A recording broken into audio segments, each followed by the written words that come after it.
Goeiemôre en vanoggend groet ek julle almal hartlik hier vanuit 'n baie nat en reënige laafveld. Dit is Woensdag die 14de Desember 2022. En gister het ek kortliks aan julle geraak met julle bespreek wat 'n joernalis kwyt geraak het in die Sondagkoerant. Waar dit gegaan het, waar hy gesê het dat die gelofte moet waai. Die gelofte moet pad gee, die gelofte van 16 Desember, dat ons daardie dag as 'n Sabbat sou heilig en herdenk dat dit nie meer van toepassing is op die samelewing, ons lewens van vandag nie.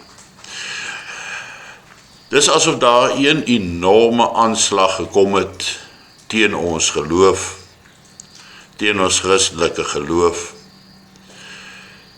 Dit word beskryf in die wêreld as een van die sterkste staanbindende elemente, ons geloof. En deur dit af te breek, natuurlik kan dit op die einde van samehorigheid beteken. Maar dit is 'n wêreldwye aanslag teen die Christendom, teen Christenskap. En ek wil hê julle moet die aangehegte video baie mooi deurluister, maar luister hom van die begin tot die einde. Dit help nou nie jou halfpad op nie, want dan gaan jy nie die hele boodskap kry nie. Want dan sal jy besef hoe die sogenaamde nuwe wêreldorde beplan om ons godsdienst te verander na 'n alternatiewe geloof, na 'n alternatiewe moderne geloof. Vir jare en jare kom hierdie beplanning, is regerings geïnfiltreer om uiteindelik hulle doelwitte te kan bereik. 'n Groep mense wat hulle self die elite van die wêreld ag. Mense wat hulle doen sonder dat hulle ooit in posisies verkies was. Maar mense wat dit doen deur geld, deur die mag van geld en hulle posisies te misbruik. En veral die kleiner en swakker lande is baie blootgestel. Ons eie Suid-Afrika is geweldig blootgestel daaraan, want ons is so afhanklik van die gunstes en die gawes van 'n groter Europa, 'n groter Weste. Ons regering, ons leiers is afhanklik van daardie omkoopgeld wat hulle kan ontvang. Want die aanslag is baie groter as dit. Vir my en vir jou as Afrikaans sprekende, konservatiewe, behoudende mense, is dit 'n aanslag nie net op ons lewenswyse, ons lewensstandaard nie, maar op alles waarna ons glo. En nou ken ons ook die gesegde van divide and rule. En ek vra vir myself die vraag af, is dit hoekom daar dalk alreeds so baie verdeeldheid bestaan binne ons volk, oor geloof, oor hoe ons moet aanbid? Is dit 'n doelbewuste, gedryfde poging om ons as behoudenes uit mekaar uit te dryf? En dan vra ek spesifiek daai vraag, na aanleiding van dit wat uiteindelik besig is om in Suid-Afrika te gebeur. Kyk die video tot aan die einde. En dan dink jy vandag oor dit wat ek vanoggend gesê het, dit wat op die video gesê word. Die aanslag teen ons is groter en wyer as wat ons ooit sal dink.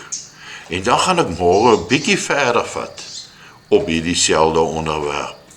Geniet vanoggend jou kondensmelk koffie en besef dat die aanslag teen ons as behoudenes op elke moontlike vlak teen ons kom.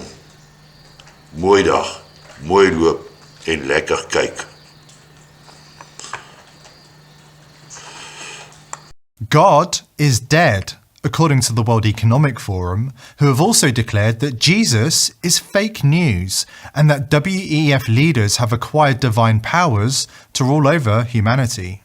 According to the WEF, a new one world religion has arrived, and it unites all of humanity in worshipping at the altar of climate science, techno-communism, and eugenics. If you find it hard to believe Klaus Schwab's WEF would go this far, you clearly haven't been paying attention to developments in recent times. Klaus Schwab's right-hand man, Yuval Noah Harari, has announced that the WEF has been so successful in its plans that it's acquiring divine powers of creation and destruction.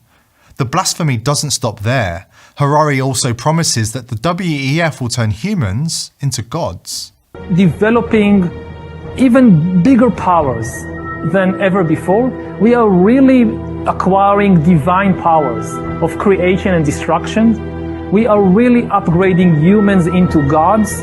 We are acquiring, for instance, the power to re-engineer life. The WEF is also increasingly hostile to Christianity and other major religions.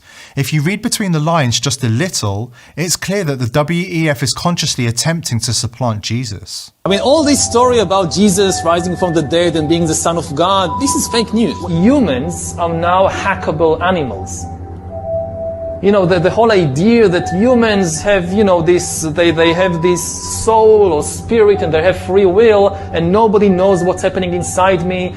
So whatever I choose, whether in the election or whether in the supermarket, this is my free will, that's over. According to the WEF, Jesus is fake news, God is dead, and you do not have a soul. You are a hackable animal who does not have the capacity for free will. The World Economic Forum has spent decades quietly infiltrating democratically elected governments, penetrating cabinets, and wielding an outsized influence on the world from the corridors of Schwab's Swiss hideout in Davos. That we penetrate the cabinets. So yesterday I was at a reception for Prime Minister Trudeau, and I know that half of this cabinet, or even more half of this cabinet, are actually young global leaders of the World Economic Forum. These tyrants have now become arrogant and sure of their own success. They are no longer hiding in the shadows and pulling puppet strings from behind the curtain. According to Schwab, it is his role to shape the transformation of the world in the current period. And unsurprisingly, he admires the Chinese system of state control authoritarianism. On the G20, you were there meeting some of the leaders as well. Professor Schwab, what do you make of the result? Finally, they put something as a statement, and it seems quite positive with all the voices included. I think it's positive. It's already positive through the fact that everybody agreed about the statement, which we haven't had the last years. Now the base has been formed, but we have to go one step further. We have to have a strategic mood. We have to construct the world of tomorrow. It's a systemic transformation of the world. So we have to define how the world should look like, which we want to come out of this transformation period. I respect China's achievements, which are tremendous over the last over 40 years. I think it's a role model for many countries. With world leaders and cabinets firmly under their control, Western democracy has been decimated. Trudeau's Canada has become a wasteland of authoritarian control. Jacinda Ardern's New Zealand is arguably even more tightly controlled by the Davos technocrats. Why should they respect us and our human and constitutional rights if they see us as hackable animals incapable of free thought? Take a look at Brazil for a glimpse of the future. President Bolsonaro's supporters are protesting what they claim to be a wildly unfair and corrupt election. WEF favourite Lula, who hasn't even taken office yet, has already started enacting Klaus Schwab's playbook, freezing the bank accounts of protesters amid a chilling crackdown on freedom of speech and the right to protest peacefully. First Canada, now Brazil. Next, the United States. French billionaire Philippe Argilier claims he has 4 databases that will expose 38 individuals who control the whole world and run the shadow government. Bill Gates, who needs no introduction, is one of those 38 unelected individuals who control the daily lives of 8 billion people. According to Argilier, he can prove the Biden administration takes direct orders from this shadow government. And altogether, 38 individuals run the daily lives of 8 billion people on Earth. Maria, the shadow government, is the entity that is behind most, if not all, elected government that tell them what to do and what not to do based upon geopolitical agreements, most of them anchored in military abroad interventions. That's what the shadow government is. And I can tell you today that the Biden administration is under the control of the shadow government. I can confirm this without any hesitation based upon the information that I have. If you want a sneak peek of the future under this shadow government, it's worth paying attention to Bill Gates' latest announcement. Gates has a history of playing God. Robert F. Kennedy warned us about this trait in Gates' psychology years ago. According to Kennedy Jr., the World Health Organization is conducting global social and medical experimentation in accordance with the vision of their mega donor, Bill Gates, and his religious faith that he can use technology, vaccines and GMO agriculture to make him the savior of all humanity. Gates' strategy of buying World Health Organization and purchasing control of US health officials like Tony Fauci and Deborah Birx means the Microsoft co-founder can now dictate global health policies affecting 7 billion people and to control the most intimate details of our lives, said Kennedy Jr. on his Instagram page. Just last week, Gates, in his role as false savior, was caught telling world leaders that it's time for death panels to decide who has the right to live and die. Is spending $1 million on that last 3 months of life for that patient, would it be better not to lay off those 10 teachers and to make that trade-off in medical costs? But that's called the death panel, and you're not supposed to have that discussion. So of course, that's an interesting thing you just said, which is just the last 3 months in life for one person or something, because we haven't had a discussion of how to allocate that money. It means we lay off 3 teachers to do so. I mean, in other words, we haven't had this type of allocation. We're making that trade-off because of huge medical costs that are not examined to see which ones actually have no benefit whatsoever. And because of pension generosity, we will be laying off over 100,000 teachers, which, I'm very much against that. And the whole AFT will agree with me on that. Of course, Gates' death panels have everything to do with the globalist elite's obsession with depopulation. This is the brutal, soulless world Gates and the shadow government at the World Economic Forum are determined to roll out as part of their Great Reset.